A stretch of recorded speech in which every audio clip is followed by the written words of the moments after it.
Do you know what does enthalpy and entropy mean? So if you don't know, I'm gonna tell you all about these in this short video. So the thermodynamic term enthalpy means heat absorbing capacity of an object or a body. In the very simplest and easiest term, it is the heat absorbing capacity of a body.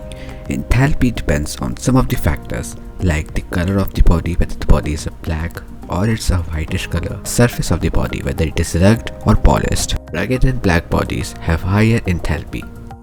The very next page is entropy.